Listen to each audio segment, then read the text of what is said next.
This episode of the Switchpoint podcast is sponsored by Industrial Rail Journal. IRJ was created to shine light on one of the most important but often overlooked sectors of the rail industry, industrial rail operations. From chemical plants and steel mills to grain terminals and transload facilities, thousands of businesses rely on rail infrastructure every single day. Industrial Rail Journal was built to highlight the people, operations, safety, and infrastructure that keep the rail industry moving. Learn more at industrialrailjournal.com.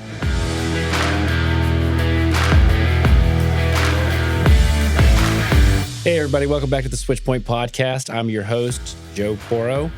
Today is one of our Off the Rails episodes, and we are here with a few team members. As you can see, we've got Tina and we've got Jess. I want to let y'all introduce yourselves. Tina, why don't we start with you? Tell us your name and what do you do for Axiom? Hey, y'all. My name's Tina, and I am in accounting. I'm an accountant. I'm billing. I'm invoicing. And apparently, since yesterday, I'm also an accounting supervisor. Boom. Anything with numbers. All right. Love it. Jess? Hi, guys. I'm Jess. I am the project coordinator here for Axiom. So I handle everything from customer base to Joe's calendar, personal and work related, as well as kind of getting everything scheduled and making sure things run as they should. And how long have y'all been with us? So I've been with the company for coming up on 2 years now. Yep. How do you like it? So far, so good. We've moved keep showing up. Keep showing up. I know. We keep changing addresses. We're trying to lose you. Hey, but you keep following listen, us. 2 years, 3 addresses, better than most. But we've grown every time, and we've gotten a larger space every time, and so much space now that we're like, let's have our own podcast room. Right. And I love it. Tina, what about you? How long have you been with us? I think I've been about a little over a year and a half. Yep. Mm-hmm. Just after Riker was born.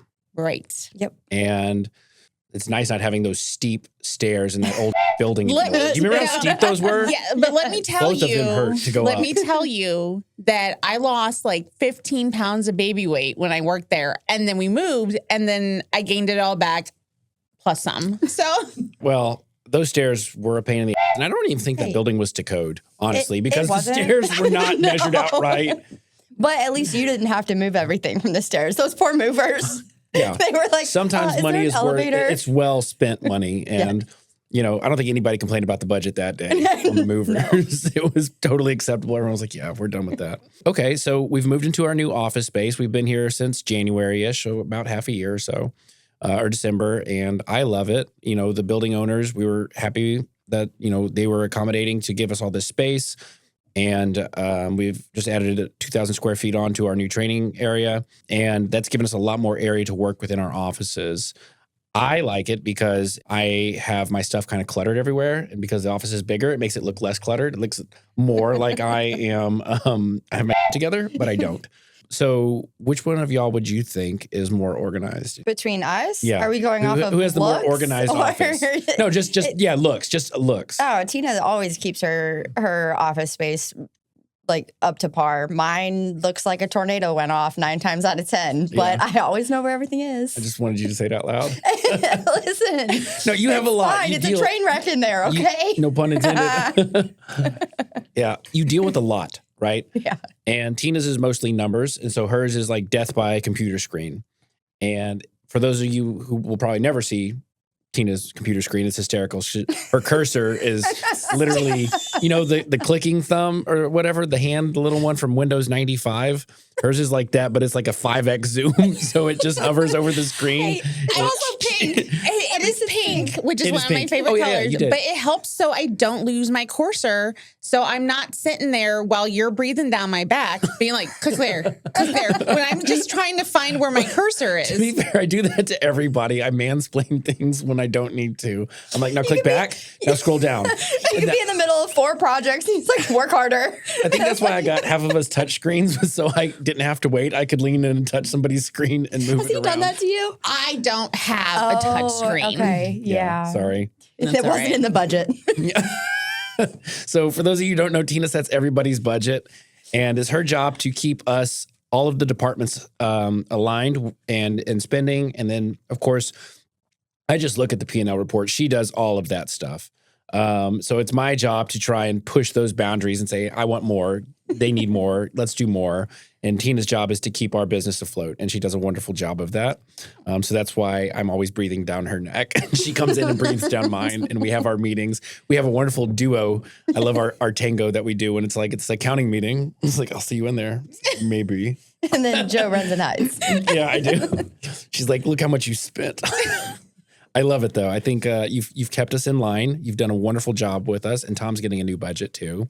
I am. I'm so excited. Because we gave Tom like this, I don't know, just like this. Scrap of a budget. Yeah. Yeah. It was like a pro rata budget for when he came in. And Tom was like, what the hell? I got $12.62 on his board. And I was like, maybe the decimal's in the wrong spot or something.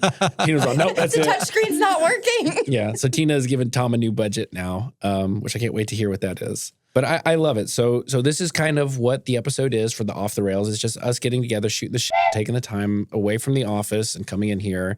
And it doesn't have to really be anything super informative. It's just kind of, talking about what we're doing, what we've got going on.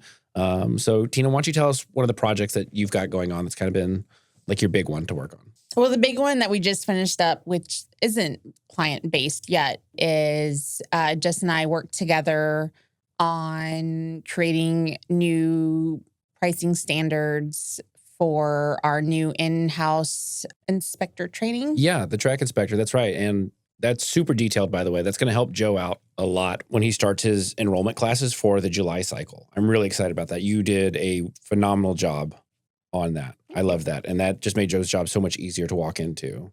Except for he hasn't seen it yet. No. No, he has. I sat down with him and showed him those numbers. I didn't do the revised ones that we changed up. Oh, but okay. I printed them off and I made copies and I gave it back to Jess because she was like, this is my copy. Do not let this copy go. This copy comes right back to me in 5 minutes. So I had to deliver it to Joe real quick for fear of my life. All right. Jess, what are you working on? So like Tina said, this RWP and inspector training has been really kind of a bigger project that I've been juggling on top of a few different customers.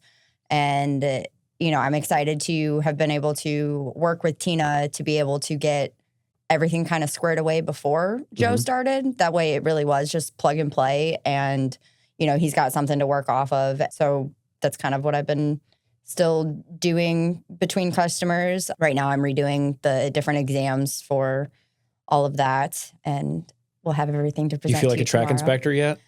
Yeah. Minus going out and walking the tracks, which you've actually done. Which I've done. Yeah, no, I will say probably one of my favorite things on the tracks and this goes back to like my first time on site was like looking at the frogs and then making that connection to horses because, how the tracks kind of cross over. Yeah. So I've learned a lot and then like being able to put my experience on the tracks and then also like making the exams and reading all of the material and kind of. How many slides are there? There's a lot of them. For which one? Well, we have like the student guide, facilitator guide. Yeah, so they're all about 400 plus slides. So I've had to go in and, Each? Yeah, that's a lot. And pretty them up and make sure that they're legible, make sense, and everything. It's going to be like a 4.5 day training because it's like death by PowerPoint, and then you go outside with that. That's a lot to cram in. Yeah. And it blows your mind that some people try to do all this stuff online. Like there's no way that you can because even in like going through the slides and learning as much as I have, there's no way that like I could make sense of any of it. Yeah. You know what I mean? Like there's just the amount of information and details that you have to be able to know and remember and look at is incredible. And to try to do that in a 3-hour online course, good luck. So I want to talk about, not just what we've been doing, but kind of the direction that the company is going as a whole. Tina, what is it that you've seen? Because, I try to scale aggressively with us, but we can see the people in office and the impact that they're about to make, and I like that. But how do you feel about the direction of the company, honestly? Well, seeing that when I started, we had 3 people in office, basically sharing one 4x4. Not really, but it was small. I really like the direction that we're going. It pushes my boundaries because I like safe. I like predictable. I'm accounting. That is our comfort spot. And you push those boundaries every single day. I love it. And sometimes when I'm in the shower and I'm washing my hair, I think about something and I'm like, I get real mad. And then I forget that I washed my hair. So I wash my hair twice. And then I'm running out of shampoo. I feel like, anyways. I'm sorry I caused that stress, but I'm not really sorry that I caused that stress. But I agree. The rebranding, from RSC. I'm sorry. So I'm 43. I just turned 43. I had a baby in my early 40s, or when I turned 40, basically. And now I get hot flashes when I get irritated. Sorry. It's okay. Just if you're going to throw the fan. It was pretty dramatic. I hope the camera caught the sound on how dramatic it was for all of us. I had to try and zoom right past it as if I wasn't offended by her dropping of the fan. At least she dropped it and didn't throw it at you. She dead ass looked me in the face and flipped it out. Well, yeah. I did not mean to offend you. Anyways, No, you didn't. To go back to it, I think we are going to do great things. We're doing great things. Yeah. And our private meetings that I've had with you, you have such big plans. And yes, it's my job to rein you in, but I've also learned you're a very different boss than I've ever had before. All my other companies I worked with, all they care about the bottom line. Mm-hmm. They want to see how much money they can keep versus spending out. Mm-hmm. But in our meetings and talking with you and learning about what your expectations are for the company, I see us like sky's the limit.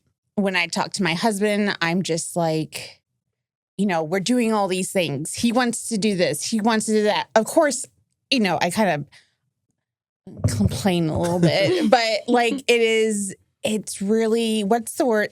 Impressive. Thank you. Whoa. See, 2 for 1 today. Damn, boom, boom. Crushing it this morning. Thanks, Tina. We also have our accounting meeting after our. Oh, that's what it is. She's buttering me up. I got it.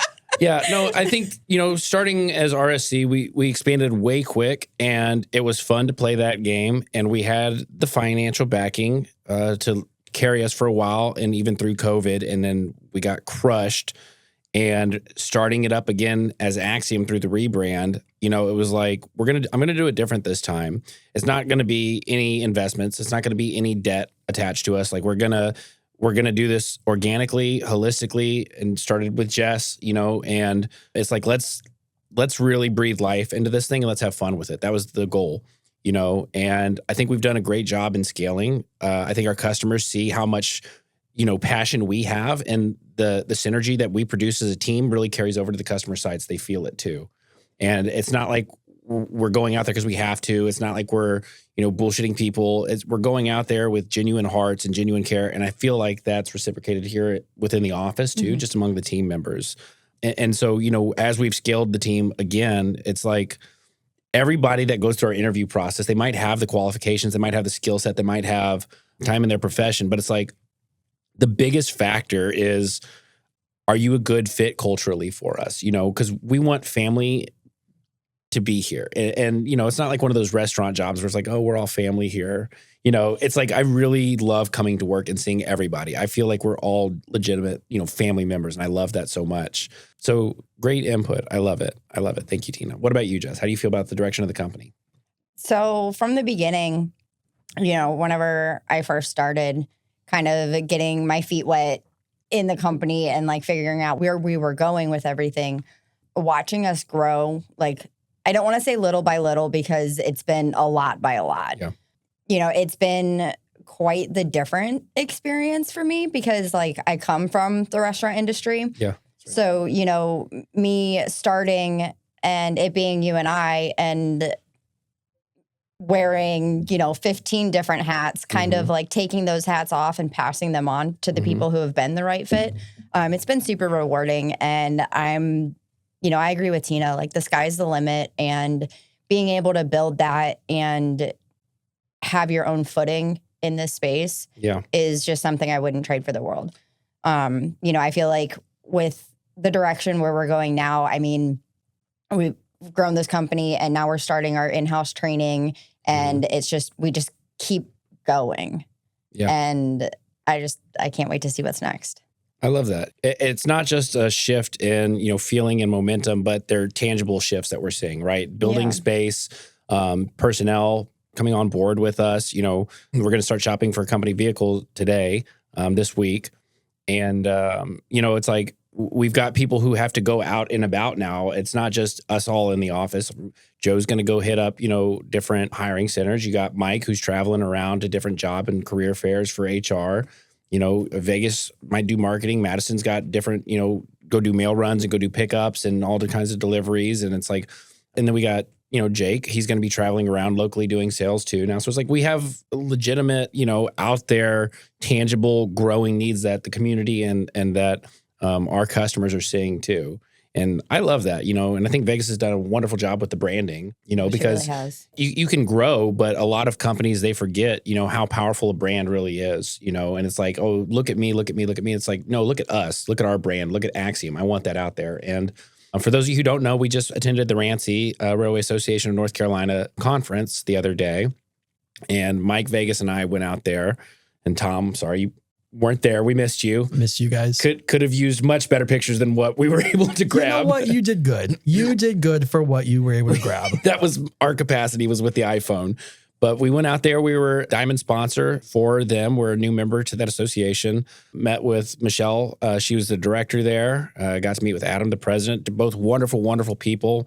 Made great connections. It was unique. It wasn't like just a regular exhibitor conference that we used to do years ago as RSC, where you just stand there and stare at your competitors for hours on end or days on end. It was curated towards guest speakers and topics. And then it also had a mixture of, exhibitor interaction with attendees. So, and it was at a beautiful Grand Over Spa and Resort Hotel in Greensboro, North Carolina. Beautiful venue.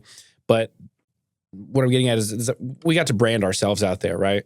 We were able to be a Diamond sponsor. Everyone, it was nice looking out in the crowd and seeing all these businesses, all these professionals wearing the Axiom brand on their lanyards out there, recognizing our name, coming up and wanting to talk with us, thanking us, all kinds of stuff. And we got great connections out there. And I saw some friends out there from past expos and other visits. And, that's, I think, the direction that I want to head the company in is now that Mike's on board, as director. He stepped into that director role. It's like, okay, now I can get back to kind of steering that ship. And that's really what I want to do is I want us to be that name, that go-to name. And, it wouldn't happen if we didn't have you managing our books and billing the customers and working with the customers who don't want to pay on time, but still, ushering them along as, like in that motherly way. You're like, come on. You signed a contract. You agree with us. Your people need help. We've got to come out. You've scheduled all this stuff. And people are like, oh, I want to go to net 30. Can I move? Is there any way I can move my net 30 to a net 180? And you're like, no, that's not a thing. You have to pay, right? Because rail is expensive. And it's expensive to deploy, but it wouldn't happen if you weren't there doing that. And likewise with you, it wouldn't happen if there's no way Mike or I or anybody could go to customer sites or do any training here if we didn't have you organizing all of that stuff. Because as much as I give you about your office looking like, you absolutely have to manage everybody's customer files and records. When FRA, if they want to come and audit us, we have to furnish these records years and years and years for every person. If we are the qualifying and certifying bodies for these people, and we're providing their periodic oversight for them because we're an extension of these customers, which is what people do with Axiom. We are responsible for those records. We're responsible for their OJT, for their records, for their exams, for their certificates, whatever it is.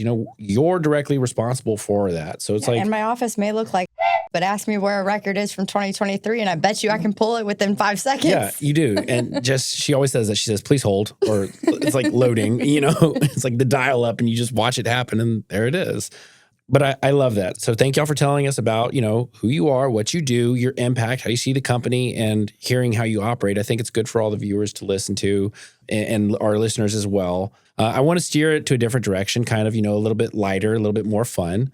We've got an event coming up couple ones, but I just found out today that Vegas has scheduled a Top Golf event for us. So have y'all ever played Top Golf before? No. I have never attempted golf in my entire life. We did it. Mike, Vegas, and I did it for the first time at Rancy Conference. I heard you pulled a Happy Gilmore. And I did. I had a couple of bourbons and I was feeling myself.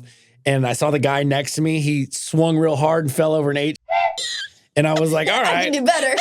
I was hold my beer. Watch this. I was like, okay, well, if he's doing that, let's go for it. At least I'm not gonna be the only one that falls. So I ran up there and I swung as hard as I could, and I clocked that sucker all the way to the net in the back. Where's the proof? Fucking has it on her phone because she goes, oh my God. She was like, where did that ball go? And I spun around and I was like, I did see out that. of this fucking universe. That's where it went. I was feeling very confident. Yeah. So I do have a question. Yes. When you hit balls that hard, that far, where do they go? So it's a massive net that goes all the way back there, and it's like 300 or 400 yards out. Okay. And maybe a little bit farther, like 500 yards. And it's a huge net that goes back there, and it's very tall. So the balls don't ever leave the facility. And then they have like little holes out there, like not holes. I mean, they're massive, like holes, and they have pits. Thank you. And they have netting in there. And as the balls land into those, you accrue more points, right? And so there's different types of games you can play, like for distance or how many you can land in a certain one or chip shots. And my God, Mike's big old country just standing up there, just no form whatsoever, just rear back and hits it, was driving these things 400 yards, just like nothing. And he just walked around, yeah, that's how you do it. That's how it's done. Oh my gosh. And then Vegas was over there. She wouldn't move. She was just hitting with a little 9-iron, just chip shotting, like perfect. So we had a couple of games. I won 2 games. Mike won 2 games. And Vegas won the last one, which was like, good for her. Which was like the precision game. Because she was just chip shotting them directly in the hole every single time. Mike and I were just going for raw power. And Top Golf was like, you get no points for that. But our egos were just driving it. Yeah, our egos were just driving it. So I'm excited to do Top Golf as a team. I think it's going to be a lot of fun. And obviously after hours. It's during the day. It's during I think the day. it's during the day. I think we're probably just going to shut down the office for the day. Yeah, because Even better. I told Vegas I've got a lot of responsibilities after I leave the office. So if she wanted me there, Wait, Tina, you're coming? Hell yeah. Tina's just going for the drinks. Well. I do not drink. Oh. Lame. Tina's just going to watch me have drinks. Yeah. She's going there to budget. Yeah. You know what I want to start doing? I want, like, now that the audience knows, the kind of fun that we have with like the Nerf guns, the Nerf wars, hanging around the office, all kinds of fun stuff, right? I want us to have an out of office email go out. The entire office is closed today. We will get back with you. If it's an emergency, you can contact us, right? But the entire team is out for team bonding today. And just let the customers see that are always emailing us. It's like, I can't get in touch with anything, but they're out doing team stuff. Yeah. In the middle of a work, they shut down the company for a team day. It's like, yeah. When I went to go get my haircut this morning, which is why I strolled in so casually. Yeah. Late, yeah. sorry. That I was talking with bright-eyed and bushy-tailed. Yeah, I was talking with the barber, and she was like, she's like, I feel undervalued here, and I'm ready to quit. I'm like, no, don't quit. I was like, you're awesome. I come, when you're working, because I want you to be my barber. And she's like, well, I just feel like the owner treats it as the bottom dollar. She was like, she doesn't care about our scheduling, our home life. She doesn't care about any of this stuff. And she's like, we've had a revolving door of people come in and out. And she was like, and I'm about ready to leave too. And she was the one who did my haircut for the magazine, for the Hudson Life. So am I hearing that we're going to have an in-house barber now? Yeah. That's what I was thinking too. Oh my gosh. We're getting a new room. No, but the point is like, I was like, I felt bad for her. I was like, y'all don't go do team stuff? You don't hang out? And she was like, no. She's like, I don't even know their names. And it's like, what do you mean you don't know their names? They work right next to you. Don't cut it. That's Sorry. funny. Yeah, no, that'll be a great clip. Oh my God. Anyway, so I was like, what do you mean you don't know guarded. your team members, your teammates? And it's like, we celebrate that culture here. And I love that. So I'm excited to get to go do that, drink, shoot the shit with all of us. We're going to have to Uber because, Yeah. that's or what Michael. Well, I think that's what Rob said, right? Our legal said that at the legal- Christmas party was like, Yeah, if the company is providing any type of alcohol, like we will have to set up an Uber, which yes, we already have. maybe the we'll get like a account party set up. bus or something. That'd be fun. Dude, that would be epic. Tina, is that in the budget?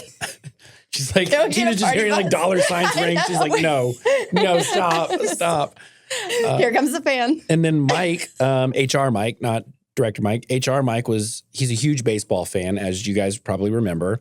He was looking into the Rubber Ducks, which is our minor league team out here. And he was looking at some of those suites. And they're really not that expensive, I think. If it's worth it, if we get enough people who want to go, I'm more than happy for us to spend that money. And Tina's like, no, I'm not. No, but it'll be great. I think it would be a good team event for us to start doing more after hours stuff. I know we have some of us, most of us have kids and we've got different things and pets and parents to take care of and stuff. Or maybe we could do it during the day. I don't know necessarily what the schedule is going to look like, but the idea is that I love the energy that we have. We're after hours hanging out as a team. That's super important.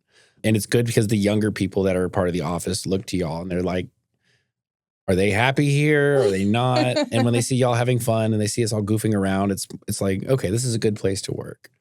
What would you say is probably the strongest quality that you brought to Axiom that we didn't have before? I have so many good qualities. You do. You have a lot. You're going to have to pick one, though. My attention to detail, my multitasking skills are, when I'm here, I am like off the roof charts. Send me home and it is chaos and I'm in the corner crying. Oh, no. But yeah. Well, I mean, there will never be a shortage of work to do here. No. There's always going to be something to do. It's like, it's weird because sometimes we do have lulls but I feel like, when we're busy, it's everybody has to wear like 10 hats kind of thing, and I agree with that. I think that's a really, some of us, I feel like that's a, You get a hat. You get a hat. Yeah. New Here, hat. take mine. All right, Jess, what about you? Hat. What'd you bring? Other than happiness and energy and Happiness, energy, chaos. Back problems. back problems.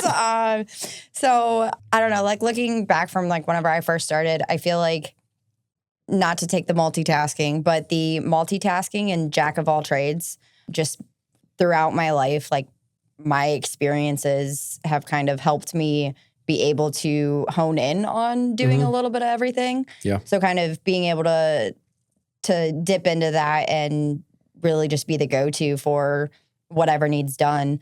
I will also say that I am probably one of the most frugal people here. Yes, ma'am. I think when I started, I pretty much was mirroring Jess in the way that I handled the budget, which is not different from the way I've handled budgets before. And so I am a little bit more looser in our budget, a little bit more accommodating now. But that's because I was like following her steps. I was like, it's not my money. We're not spending it. All right.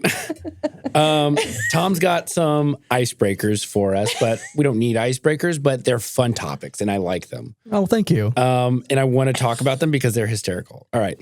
So these are situational type of things. So Jess, I'm going to ask you first. The first topic he's got is most likely to survive a zombie apocalypse. Who in the office do you think is most likely to survive a zombie apocalypse and why?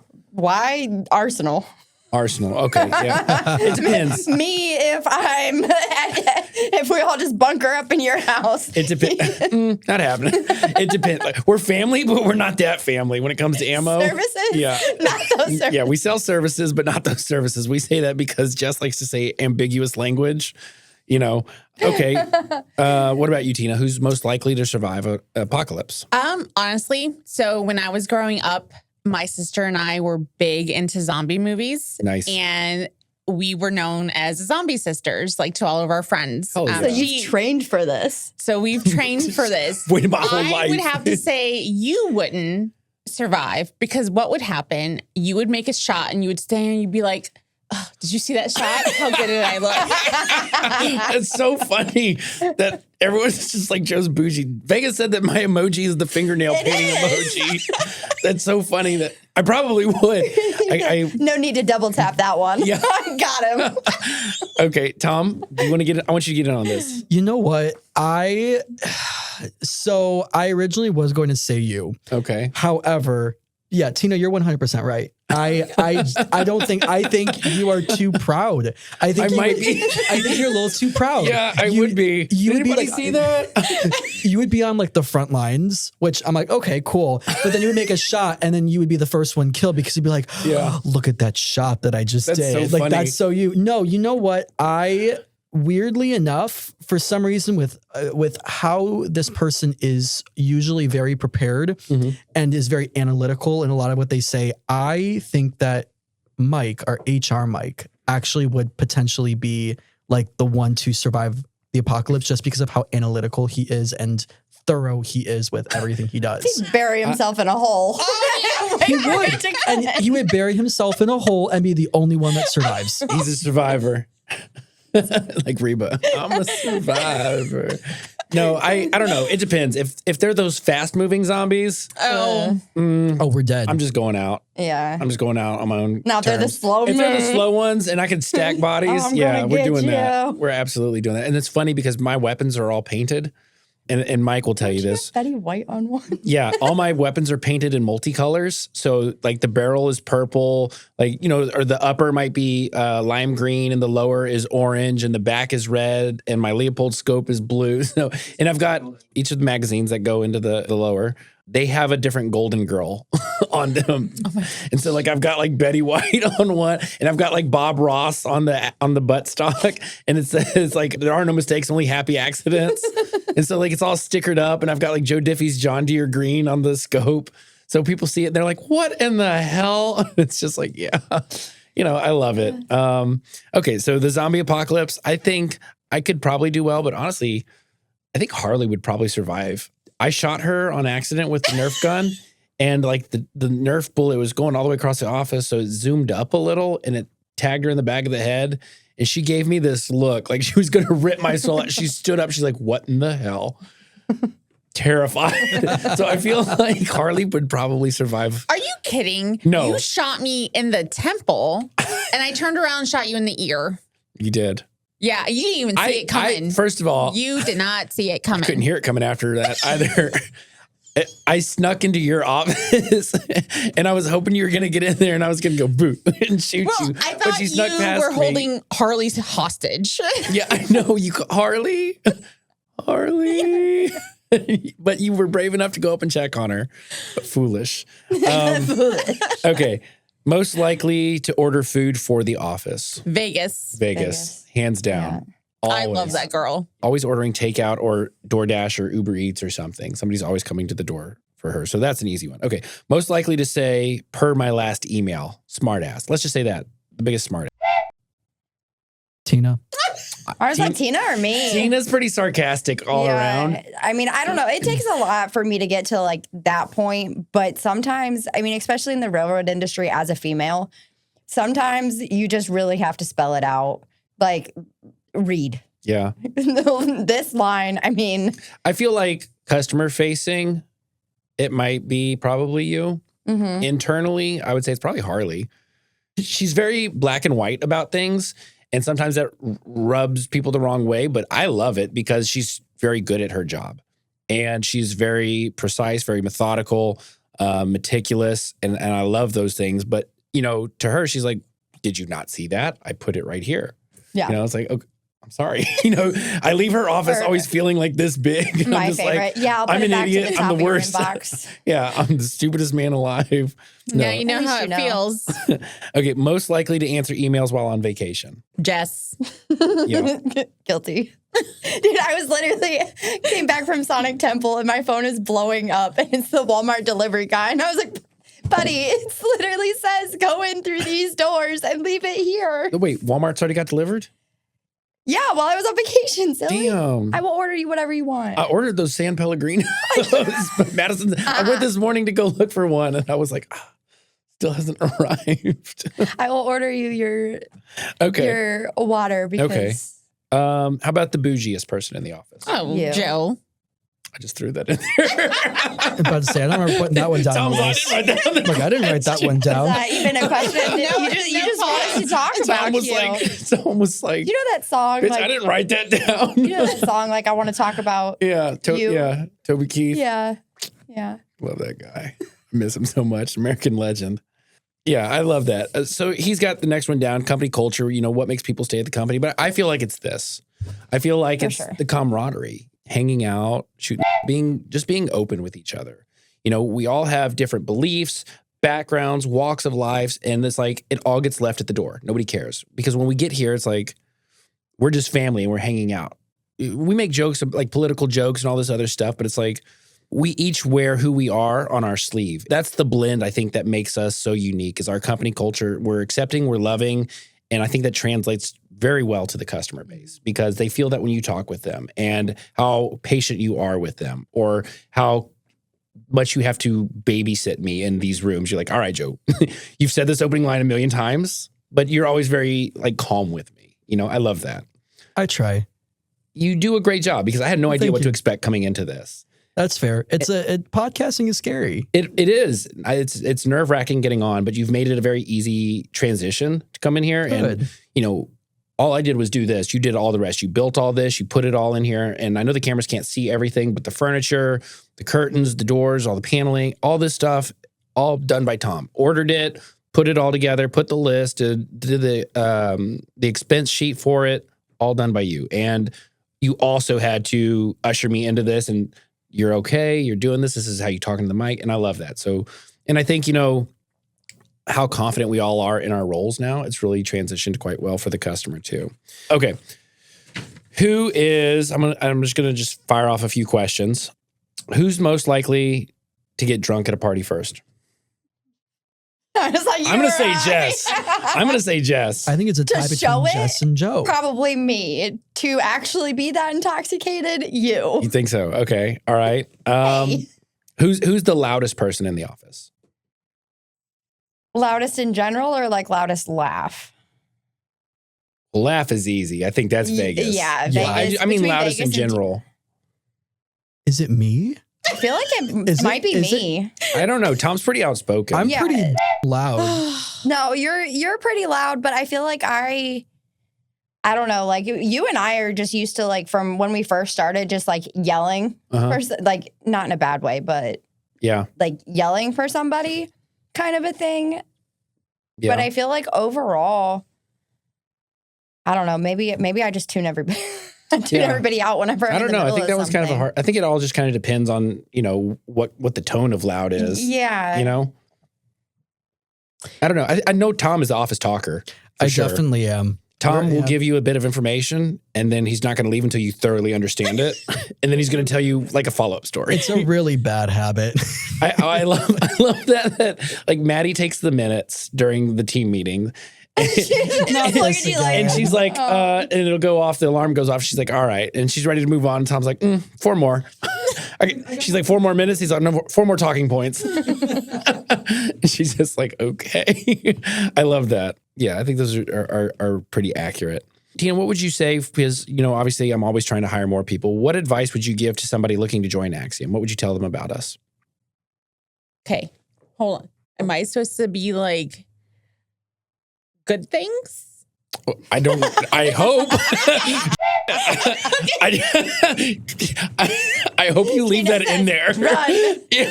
Tina says, what the hell? We're over here. She's like, no, I think this is a great place and blah, blah, blah. And she was like, do you want me to be real? Right now? Or you want me to blow smoke up people? What the Okay.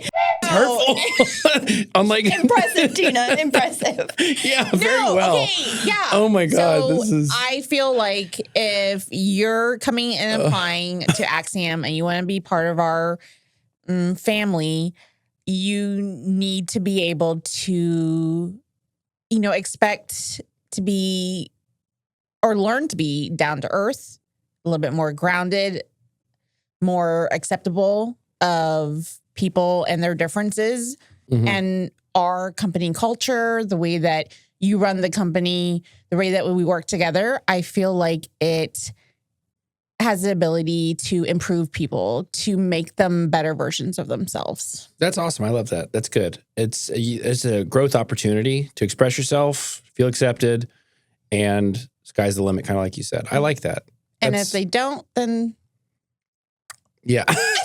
You should get with Mike more on the hiring stuff because that's a really good, I think, painting of the company expectations here. and Mike does a great job doing hiring. Do or die. Yeah. All right. Well, maybe not. Take that. That was bad. But no, I think that's fun and that's fair. I really enjoy that. I think that's a good requirement and description of, hey, if you're going to onboard with us, this is what's expected. And I know the company is run differently, right? But cookie cutter stuff and bottom line things, it's like that's for the birds. That ship has sailed, and I love how we do things as a team here. Even when we changed up like the bubble from like that hierarchical structure to like the bubble, and like the team just fills in that bubble, and the bubble's ever expanding, so that everyone can see that their value means something. It's not like, oh, you're reception, you're down at the bottom. It's like, no, you're not. You're the first one that customers speak to, and this is the value that you add. So I think that's super important. Okay, well, I had fun. It's a little early in the morning. For those of you who don't know, we're recording this early. So while I do like to have some bourbon for my off the rails episodes, it's a little too early to start drinking. Proud of you. Yeah, okay. I'm not an alcoholic. It's just fun. Before we end, there is something that I would like to talk to you about. Okay. You guys just went to Rancy. And I gave Vegas one job, and that was to make sure that either she or yourself collected and returned with receipts. Do you want to know how many receipts I have? Can I guess? Yes. Okay, so I want to guess, but I want to guess with a little bit of insight. Is it greater than 0? No. Okay. I was hoping she was going to say at least one. I thought maybe Mike or Vegas submitted something to her. I was hoping. I walked into the office yesterday and Joe goes, guess what I have for you? I was like, what? He goes, receipts? I was like, yeah. I'm like, cool. He goes, no, I don't. That's why I want us to get the Zoho. I wish they didn't pull the receipts. They have Zoho expense now, but I want that because it's upload it into just take the Gusto. picture of it. Upload it into Gusto. No, that's way too. I'm not signing into Gusto. That's just way too much. But Zoho, you can just open up your phone and then snap the picture, and it's done. Did you know you could also just open up your phone and snap the picture? No, because Gusto makes you sign in every time. No, you could just open up your phone and snap the picture and then text it to Tina. Yeah, maybe. I don't know. I just want to give her one more subscription to have to manage. That's fine too. And that's something that Tina's been on to me about. And I've never really gotten better at it. Because we're all going to be traveling, right? Joe's going to be traveling, and Jake's going to be traveling. I'm going to be traveling. Tom's going to be traveling. Like, we're all going to do different things. And until we issue cards out to everybody, it's like we need to have, let's take pictures. And when somebody goes somewhere and it's over or under a certain amount, they pay for it and then they submit it through Gusto and then they get their reimbursement that way. But I would like to have everything eventually migrate to, as far as receipts and all that stuff, go to Zoho. We need to spend more time with that. Thanks for calling me out on the air. I appreciate that. Anytime. I love it. Okay, I think we're about ready to wrap this up. This was a great episode. It was a lot of fun. Thank you, Tom, for organizing this as usual. Of course. I think it was informative to the listeners, hopefully. Hopefully they got to meet and know a little bit about Jess, a little bit about Tina, y'all's opinions and how you work. And hopefully the viewers, for those of you who are following on YouTube, get to see the beautiful smiling faces of the people that you interact with. I think this was a lot of fun. Per usual, I always enjoy the Off the Rails episodes because you get to unwind, relax. We've got some guest speakers coming up here pretty soon that we've been booking out. And so I'm really excited to get to meet them and get to talk with them about, how what they do impacts the rail industry. But I guess y'all never thought you would end up doing railroad stuff. I've always liked trains. and here we are doing nothing but railroad stuff all day. But okay, well, I want to thank all of you listeners and our viewers, and I hope y'all have a wonderful day. Thanks for tuning in. If you liked this episode, please consider giving us a 5-star rating and leave a review on what you thought about it. It goes a long way. Make sure to click that notification bell so you're always up to date whenever we release a new episode. For those watching on YouTube, make sure to like, subscribe, and share this episode with people who you feel would benefit from this show. Until next time, we'll see you soon on The Switch Point.